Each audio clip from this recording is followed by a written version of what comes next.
नमस्कार दोस्तों, बात करते हैं एक नेपाली स्टूडेंट की जिसकी मौत की गुत्थी उलझ गई है। दरअसल 20 साल की लड़की है जिसका नाम ये बताया जाता है ये किट यानी कैलिंगा इंस्टीट्यूट ऑफ इंडस्ट्रियल टेक्नोलॉजी जो भुवनेश्वर में है इंस्टीट्यूट, वहाँ पर पढ़ती थी। इसका नाम प्रकृति लैम्सल है। इसकी मौत के बाद बवाल मच गया है। इस पूरे मुद्दे को लेकर नेपाल सरकार ने भी इंटरवीन किया है क्योंकि वहाँ पर कुछ लोग नेपाल की बुराई करते हुए नज़र आ रहे थे, इस तरह के स्लोगन्स रेस करते हुए नज़र आ रहे थे। स्टूडेंट्स को, जो नेपाली स्टूडेंट्स हैं, वो वापस वहाँ पर भेजने का भी आरोप लगाया यूनिवर्सिटी के द्वारा कि वो वापस भेजे जा रहे थे। ये तमाम जो क्योस हुआ है इसको लेकर अब बवाल मच गया। क्या पूरा मामला है आपको बताता हूँ। दरअसल ये बताते हैं जो लड़की है जिसका नाम प्रकृति है, वो 3 दिन का एनुअल फेस्ट चल रहा था और ये बताते हैं कि उसकी जो बॉडी है वो हॉस्टल के रूम में डिस्कवर हुई।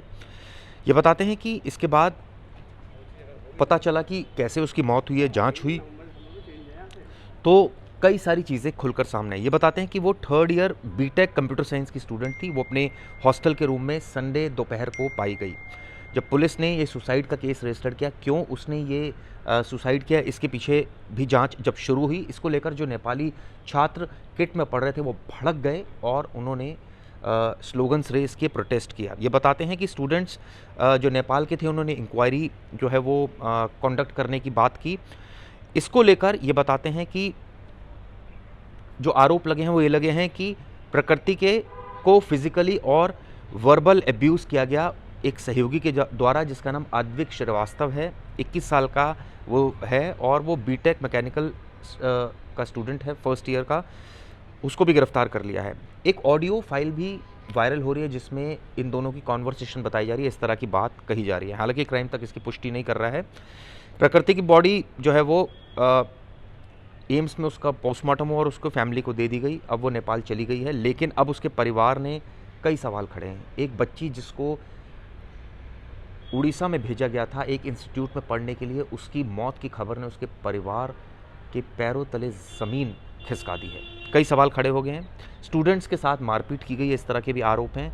ये बताते हैं कि नेपाली स्टूडेंट्स ने इसको लेकर जब प्रोटेस्ट किया तो जो किट यूनिवर्सिटी है, जो कि ये बताते हैं कि बीजू जनता दल के लीडर हैं और फॉर्मर एमपी हैं अच्युता समांता, वो चलाते हैं।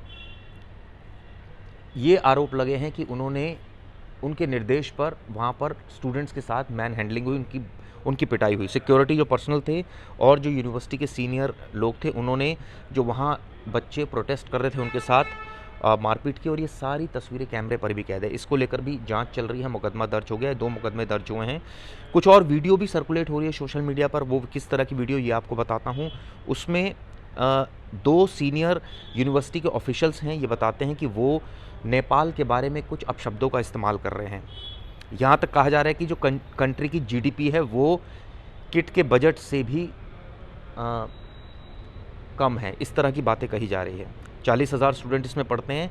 ये बताते हैं कि जब बीटेक 3rd ईयर स्टूडेंट की किट यूनिवर्सिटी में जब इस तरह से उनकी मौत हुई, उसके बाद ये भी जानकारी निकल कर आ रही है कि कुछ जो नेपाली स्टूडेंट्स हैं उनको भेजा गया, उनको वापस भेजा गया। इस तरह के आरोप भी लग रहे हैं। अब इसको लेकर तमाम जांच आगे बढ़ रही है। मैं आपको बता दूं ये पूरा प्रोटेस्ट चलता रहा लगातार किट में और अभी कुछ ये बताते हैं कि कई ऐसी चीज़ें हैं जो अभी इसकी इन्वेस्टिगेशन की जा रही है। दरअसल उड़ीसा सरकार ने भी स्टेप इन किया है। उन्होंने एक 3 सदस्यीय कमेटी का गठन किया है जो प्रकृति की जो मौत है उसकी और जो स्टूडेंट्स के साथ जो मिस हैंडलिंग हुई उसको लेकर जांच कर रही है। इस पैनल को लीड कर रहे हैं additional chief secretary higher education और इसमें कुछ मेंबर्स भी हैं हायर एजुकेशन के और वुमेन एंड चाइल्ड डेवलपमेंट। लेकिन सबसे बड़ी बात तो यह है कि जिस तरह से बच्ची की मौत हुई उसको लेकर तमाम सवाल खड़े हो गए। आखिर ऐसा उस शख्स ने क्या किया कि उसने एक कदम उठा लिया। कई ऐसी चीज़ें जिसको लेकर अब सवाल उठ रहे हैं। ये बताते हैं कि करीब 100 नेपाली स्टूडेंट्स जो थे वो थे, अब सिर्फ 100 रह गए हैं, बाकी 800 के आसपास जा चुके हैं। इस तरह की जानकारी निकलकर सामने आ रही है। अब आपको बता दूं इसमें 6 लोगों को गिरफ्तार किया उड़ीसा पुलिस ने स्टूडेंट्स की जो डेथ हुई है और जो वायलेंस हुआ है उसको लेकर। सवाल ये उठता है कि ये दरअसल जो पूरी 2 सेपरेट केस इसमें फ़ाइल हुए हैं, इस तरह की जानकारी निकल कर आ रही है। लेकिन इस पूरी घटना को लेकर कई सवाल खड़े हो गए। अब सबसे बड़ी बात ये है कि नेपाल सरकार ने भी इंटरवीन किया है, जो नेपाल के प्राइम मिनिस्टर हैं उन्होंने इंटरवीन किया है। ये अब 2 देशों का एक तरह से उनके संबंधों पर असर ना कर जाए ये घटना, इसको लेकर भी सरकार बेहद चिंतित है। हर एक कदम फूँक-फूँक कर रख रही है। उड़ीसा सरकार ने ये वादा किया है कि वो इस मामले में सही से इन्वेस्टिगेशन करेगी, न्याय दिलवाएगी, किसी तरह की कोई अप्रिय घटना ना हो, किसी तरह का अन्याय नहीं होने देगी, ये इंश्योर किया है उड़ीसा सरकार ने। और खासकर नेपाली जो मिनिस्ट्री है उन्होंने फॉरेन अफेयर्स मिनिस्ट्री से भी इस बाबत संपर्क भी किया है।